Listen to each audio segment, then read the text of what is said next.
In this video I'm gonna teach you how to make a functional spring that can jump, bounce and bend. You can download this project file in the description down below. Making a new tutorial for each day of the year, day 75 of 365. Let's start by grabbing the pen tool with G, and we're going to make a path of 3 points like this. It doesn't need to be perfect, you can adjust this later. And let's rename this to spring.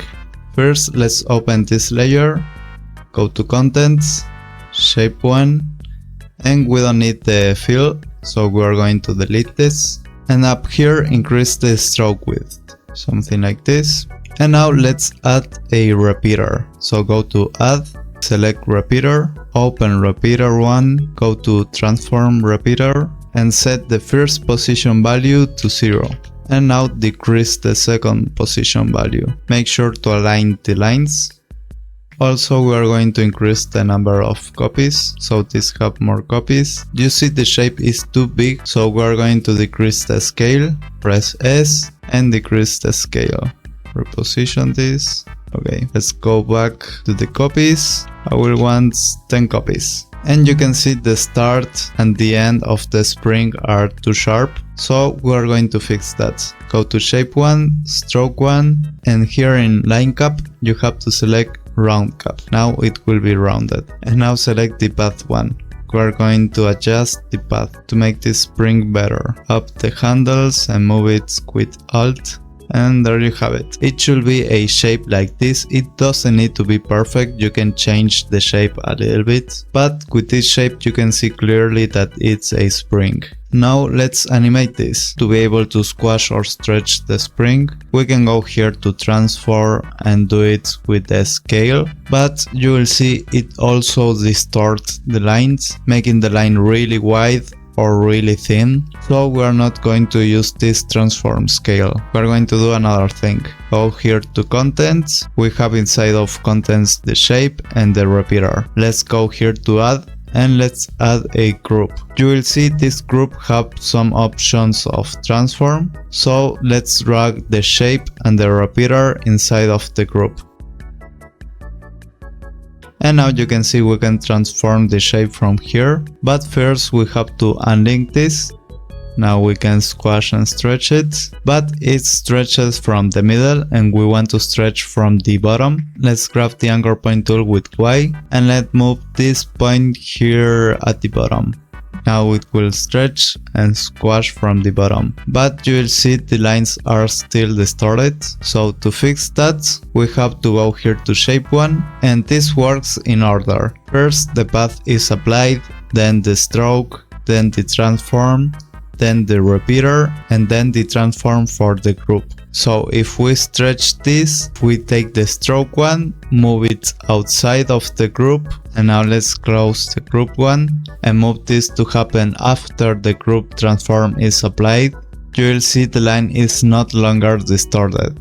And in this easy way, we can now adjust the scale to any scale we want and it will not be distorted. So let's keep this in 100. Now let's make a keyframe for scale.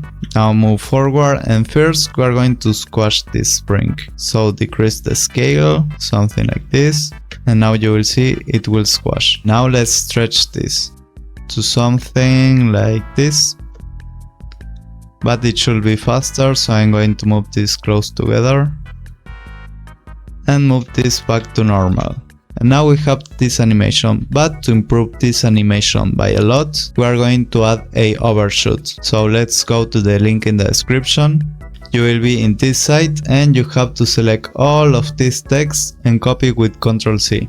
Now let's go back to the project. And now for this scale property, we are going to alt click the stopwatch and paste the expression here with Ctrl V. Now let's preview. Now it looks a lot better. Make sure the keyframes doesn't have a easy is applied, because in that way the overshoot will not really work. So make these linear keyframes with Ctrl click.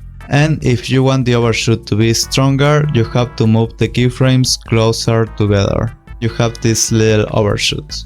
Now if you want to make this to jump, we are going to open the position property with P and make a keyframe. Press U to see all the keyframes, and this first position keyframe will be in the middle of the squash keyframe and the stretch keyframe. So let's put this here and move now a little forward, and now move this up.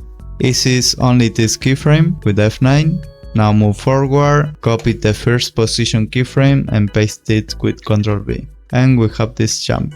But let's squash this when it hits the ground. So grab the squash keyframe, copy with Ctrl C and paste it with Ctrl V. And now let's stretch it back to normal, to 100. Let's see. And here you have the jump animation. I'm gonna make this bigger. We can also bend this spring. So let's add the effect CC Bend It.